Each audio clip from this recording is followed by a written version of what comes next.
Adventures. Hey guys, Chuke here from Chuke's Outdoor Adventures. I have to show you this carry setup I have because I tried the Arrowhead Tactical, their sweats for carry, but they were paper thin and they were like leggings. They were like really embarrassing to wear. So I got some actual man's sweats that are like cargo sweats. And I don't know if you can see that. I had some belt loops sewn into them. Let me turn the camera down so you can actually see them. I had belt loops sewn into them, and so I've just been wearing this all day. I've got a double stack 1911 from Stealth Arms here, and it carries great. And these are actual sweats that are super thick with cargo pockets, but just kind of a funny little tidbit I wanted to give you guys there. So back to the video.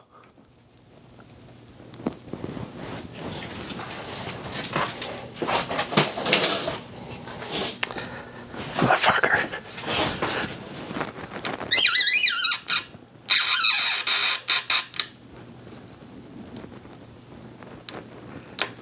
Idiot. All right, carrying on with my theme of Bear Attack Fridays. I love all the emails and messages I've been getting from you guys. And somebody sent me a video of this, one of the stories I covered last summer, last fall, but I wanted to revisit it because I read an in-depth article that I hadn't read that had some of extra information about it. And this is one of the greatest bear attack stories that I've seen because it's got everything I love. It's got a Glock 20 10 millimeter. It's got the guy, you know, bearing down, shooting this bear at close range, surviving, and, you know, a chest rig, and talks about the ammo he used. A lot of times you don't hear the ammo. I do have to say the interview I did with Garrett Kalkowski and his Glock 20 10 millimeter was good. I'll throw a link up to that because he actually showed me the exact hard cast he used and his Glock 20 10 millimeter. But what is cool about this story is it's the story of Sam Kazar, and he trained for this. He was doing dry fire and going to the range and drawing and practicing because he knew there was a chance he would run into a grizzly on his elk bow hunt. Now, a lot of these guys are all bow hunters that are hunting elk last fall, and they all got attacked. It was crazy how many attacks. Every week I was talking about a different one. But this was the story of Sam Kazar. And this was on Outdoor Life magazine, which it got bought out by some other company, but pretty interesting. And it's titled Charged by a Grizzly, a 10 millimeter Glock in serious practice saved my life. So again, the story of Sam Kazar was about to fire 7 rounds amid a split-second grizzly bear charge. These shots, plus a well-placed round from his buddy, saved him from being mauled. I wonder if that was the 1911, the guy that I'm going to interview. There's so many stories here, I can't keep track of them. So Sam Kazar reckons he'd either be dead or disfigured if he hadn't spent all summer fast drawing his Glock. He bases that conclusion on a sobering calculus of time and distance, the 2 seconds required for a Wyoming grizzly bear to cover 20 yards, and the fact that Kazar somehow managed to get off 7 shots from his 10 millimeter in that span of time as he was staring in the face of that bear. So there's a picture of him holding his Glock 20, and he's got a Streamlight on there, it looks like. Pretty cool weapon light. He had a whole setup. Now, everyone knows that Glock 20 was sort of my go-to pistol for years. Things have changed as I have evolved. Right now, my favorite 10 millimeter, and I love the XDMs and the Glocks. I mean, I'll talk all day about how, they're at the top of the list. Right now, I've got this high-end Dan Wesson Razorback. It is a 10 millimeter chambered. It's a 1911 chambered in 10 millimeter. I just happened to shoot this grip angle a lot more accurately. Of course, the capacity is a lot less with these single stack mags, but again, the trigger is better than a Glock trigger. Now, the Glock 20 I recently replaced with a Glock 29, and I had to be extra, and I put a KKM barrel chambered in 9x25 Dillon in here, and the power I got out of this and my tests were just insane. But this has got a lot of aftermarket stuff. I've got a couple holsters for it, but it's my Glock 29, and I like this a little bit better than the Glock 20 because I can carry this both in the city and in the woods, and I can put the 10mm barrel in it if I want, or keep this 9x25 Dillon barrel, which I really like that round. But back to the story. So Sam Kazar, he got this chest holster.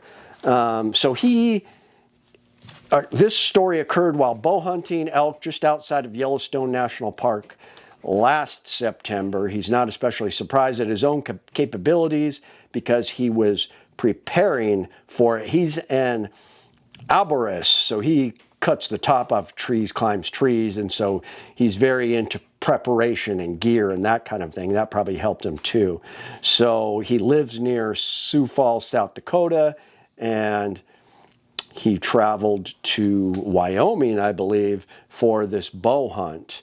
So once he got into elk hunting, he just started practicing all kinds of stuff.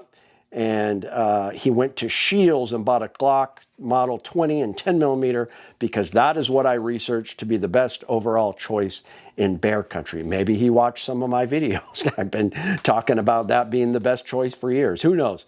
Sure enough, they had one, and I bought the only box of ammo they had. 180 grain full metal jackets. Interesting. Now that's something Chuck has talked about. As long as they're chambered hot and not like a lot of the range ammo you'll get, it'll be 180 grain full metal jacket, but it'll be the power of a 40 Smith & Wesson. The SIG full metal jacket, the Underwood, those are, you know, full powered 10mm rounds. So it'd be interesting to see what actual brand of ammo he had. And this is pretty cool too, because he talks about his chest holster. Meanwhile, I've been researching binocular harnesses, and I determined that the marsupial gear harness and their soft holster system that attaches by molly webs right to the bottom of the bino harness was the way to go. Now, I've seen a lot of guys do that. When Bullets for Bucks came up here, he had a bino harness with a molly system, and he had his pistol just below it exactly like this. So it's a pretty interesting system. I like it.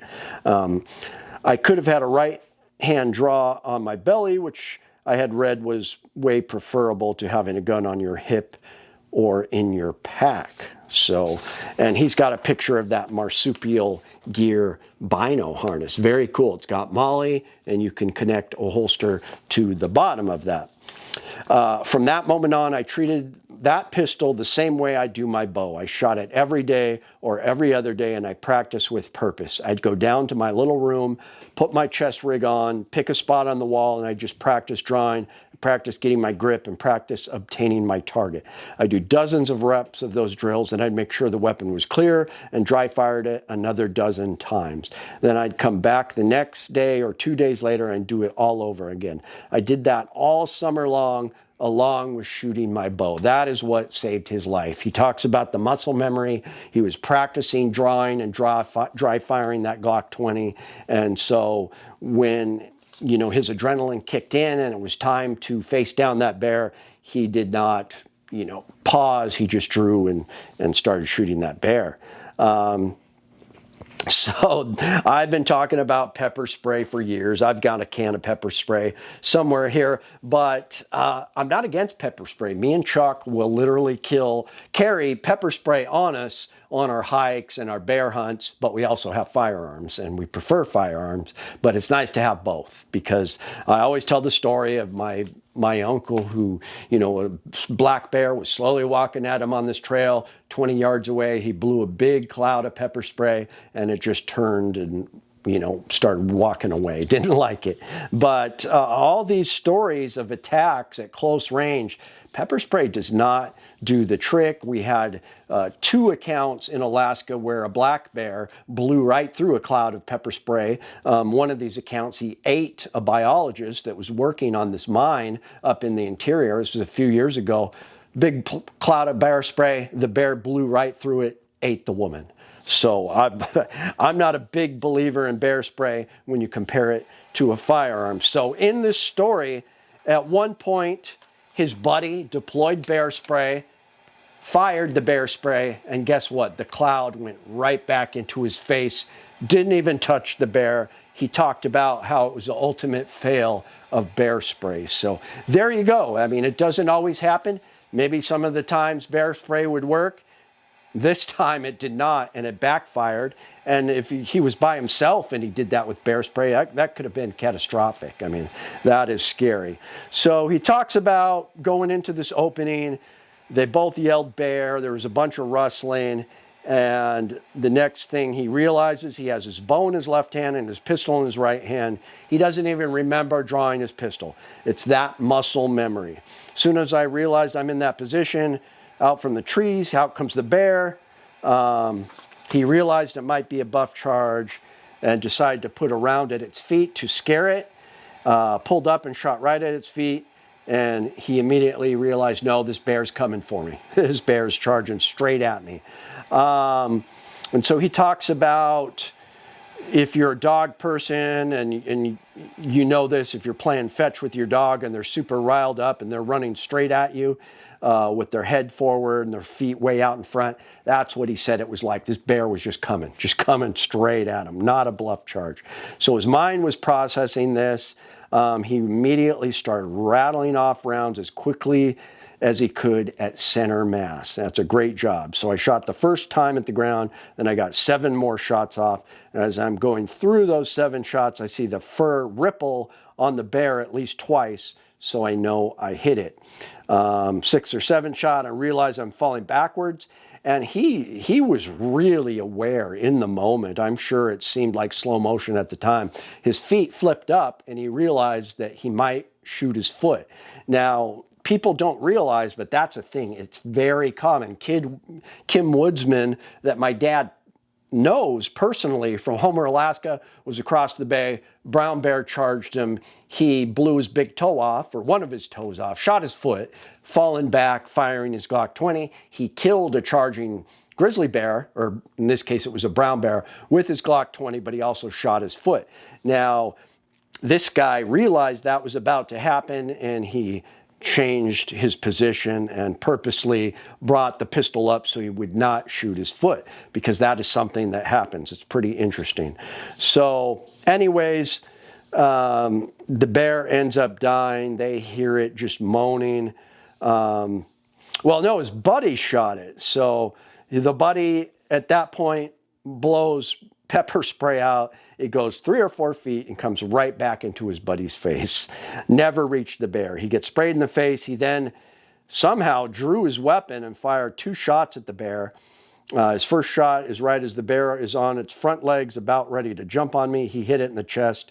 His second shot missed. So they were screaming at the bear.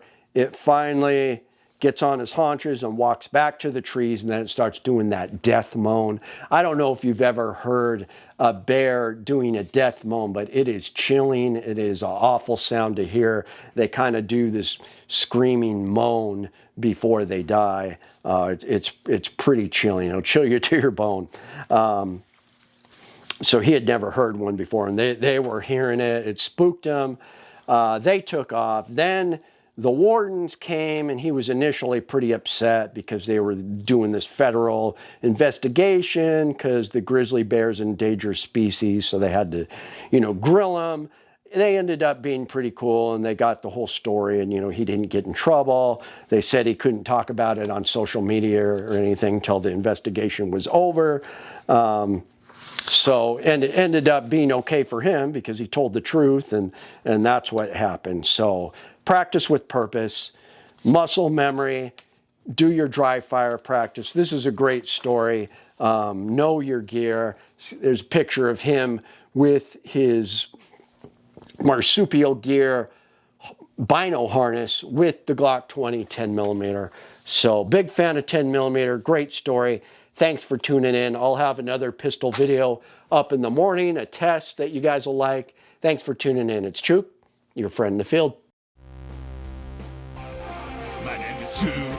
I like to trade my guns just for fun, but now I have none. Oh, no, get shot by a bear, but I don't care. I got a 10 millimeter.